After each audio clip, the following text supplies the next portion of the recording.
Morning students. Today I am going to start new chapter, that is human capital formation.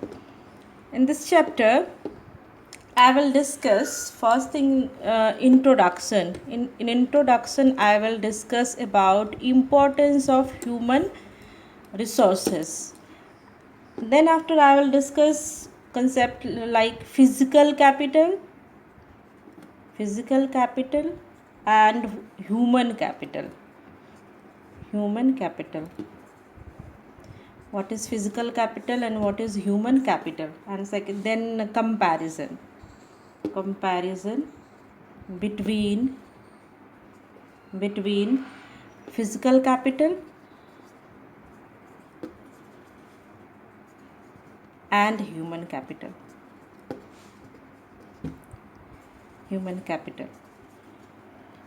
This is related to introduction. Okay, student, uh, as you know that human resources are vital from the point of view of economic development. In modern world, all the planners believe that building a strong nation depend upon development of people development of people. For development of any country, or for becoming a strong nation, it is very important to development of people and the organization of human activity. If this resources is developed properly, if human resources is developed properly, it can do wonders. Okay, and the development of human resources, development of if I am talking about development of human resources, what does it mean? It means that development of human resources means that increase in the quality of human being,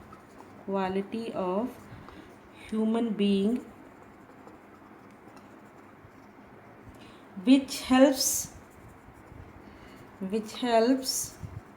in the process of growth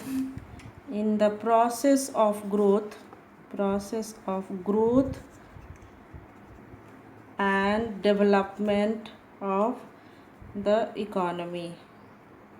Process of growth and development of economy. Development of human resources means increase in the quality of human being, which help in the process of growth and development of the economy. And what is the importance of human resources? Human resources is very important for the development of any country and building of a strong nation. If any country want to develop, then that country must have focus on the development of human resources, means that country must focus on enhancing the quality of human being. So these skilled population will help in the process of growth and development of the economy. Now student, physical capital and human capital. The economic development of country is possible only when there is optimum utilization of physical capital and human capital and resources. First, before that, what is physical capital? Physical capital includes all those inputs which are required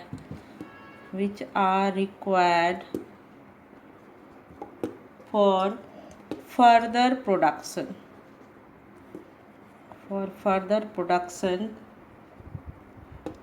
like plant and machinery, factory, buildings, raw materials, etc. Okay, What is physical capital? It includes all those inputs which are required for further production, like plant, machinery, factory, building, raw materials. These inputs are required for further production, and these are called physical capital. The physical capital is needed to make use of physical resources. Its accumulation is quite important for economic growth of a country. The ownership of physical capital is the outcome of the conscious decision of the owner. The entrepreneur have knowledge to calculate the expected rate of return to the range of investment and then rationally decide which one of the investments should be made. The physical capital formation is the mainly an economic and technical process. Next one is human capital. What is human capital? Human capital, it refers to the stock of skill, ability, expertise, education, and knowledge. Knowledge embodied in the people. Embodied in the people. Okay, what is human capital? Human capital refers to stock of skill, ability, expertise, education, knowledge embodied in the people. Human capital is needed to make effective use of physical capital. There is need for investment in human capital to produce more human capital out of human resources. Society needs sufficient human capital in the form of competent people who have themselves been educated and trained as a professors and are professionals.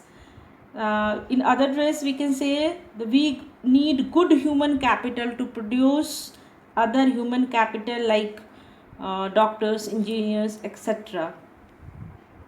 Okay, these are the physical capital and human capital. Physical capital is all those the inputs which are required for further production like plant, machinery, factory, buildings, raw material, etc.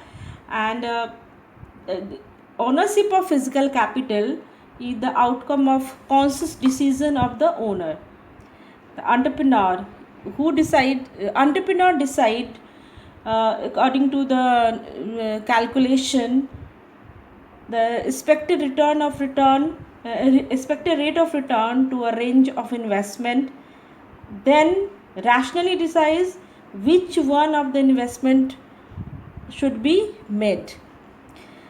Okay, and human capital is of course refers to stock of skill, ability, expertise, education, and knowledge embodied in the people. And human capital is needed to make effective use of physical capital. Okay, there is a difference between physical capital and human capital. Even you can see here also there is a lot of difference between physical capital. One major difference between physical capital and human capital is physical capital is related to like plant, machinery, factory, raw materials which are used for further production, and human capital is skilled population, people, skilled or educated, knowledgeable people. With the help, human capital is necessary for use physical capital. So one major difference between physical capital, human capital, you can see here. Now I will explain one by one while with the help of table, where I will write like this table, where I will write one column I will write physical capital and another one is human capital. If you have to write the difference between human capital and physical capital. Physical capital is tangible, can be easily sold in the market. Tangible, easily sold in the market. Human capital is intangible, cannot sold in the market. There is depreciation. There is depreciation in the plant and machinery, means with passage of time, depreciation depreciates, we can write like this, depreciates with the passage of time. uh, in other human capital, depreciation in human capital can be reduced by making continuous investment in education and health. Machines can be depreciated, but if you talk in terms of human capital, the depreciation can be reduced by making continuous investment in education and health. Education and health. Then it is more mobile. Physical capital is more mobile. Between two country, but human capital is less mobile between countries as compared to the physical capital. The machines and tools can easily transfer here and there, but human capital movement of human capital is not as fast as physical capital. Physical capital can be separated from the owners. Human capital, like skill of a person cannot be separated from the owner. Then it can be built through import. Important thing about physical capital is it can be built through import. Human capital formation is to be done through conscious policy formulation. Here next is import. It can be built through import. We have space is less. Then human capital formation is done through conscious conscious policy formulation. That is the major difference between physical capital and human capital. Again I repeat it, physical capital is tangible, human capital is intangible and cannot be sold in the market. Physical capital can be sold in the market. There is depreciation in physical capital with the passage of time, means wear and tear. But there is depreciation in human capital also, but it can be reduced by making continuous investment in education and health. Physical capital is more mobile, human capital is less mobile. Physical capital can be separated from its owner. Like machinery, you can take machines from their owner, but you cannot take skills from their owner. Means the human capital, like a skill of a person, cannot be separated from the owner. Physical capital can be built through import. Human capital formation is to be done through conscious policy formulation. These are the major difference between physical capital and human capital. Now student, meaning of human capital formation. What is human capital formations? Human capital formation refers to development of abilities and skill among the population of the country. What is human capital formation? Refers to development of ability and skills among the population of the country. It is the process. Another way we can define it, it is the process of acquiring and increasing the number of persons who have the skill, education and experience.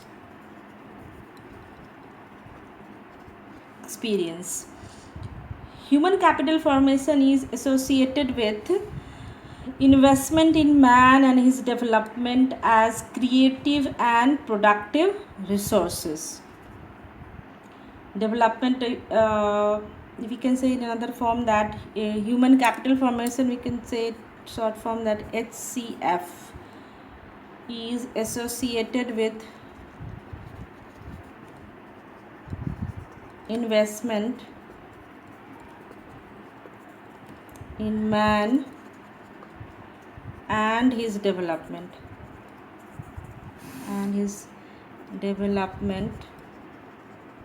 as creative and productive resources.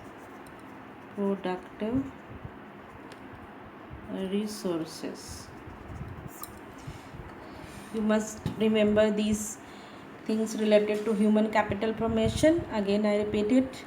Human capital formation refers to development and ability and skill among the population of the country. And it is the process of acquiring the increasing the number of person who have the skill, education and experience.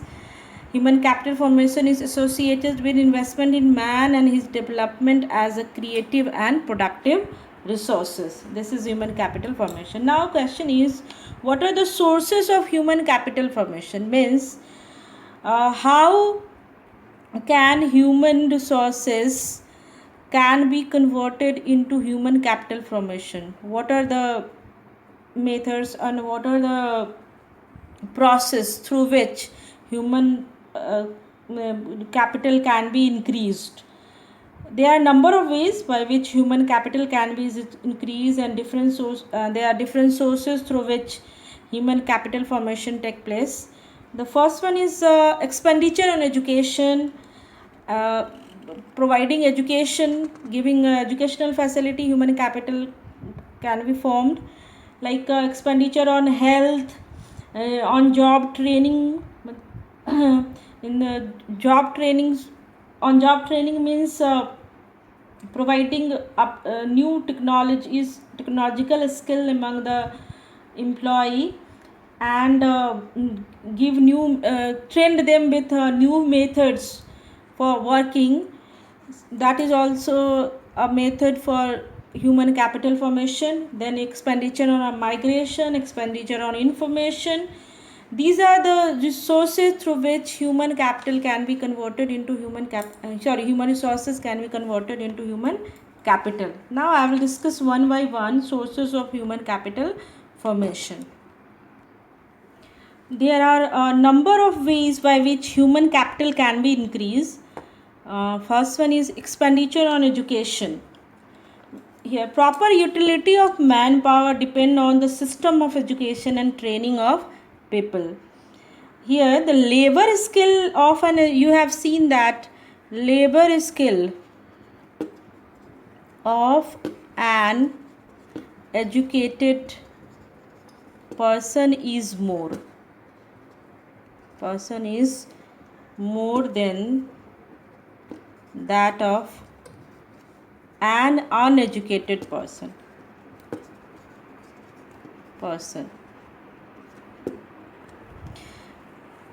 You have seen that labor skill of educated person is more than that of uneducated person, which enables him to generate more income than the uneducated person. Economists have stressed that need for expanding educational opportunity in a nation as it accelerates the development process. With the help of education, economists find that providing education opportunity in a nation, it accelerate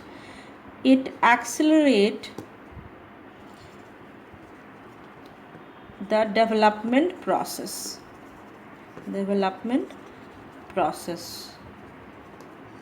Spending on education by individual is like similar to spending on capital goods by companies. Individual invest in education. Individual invest in education to increase their future income and raise the living standard.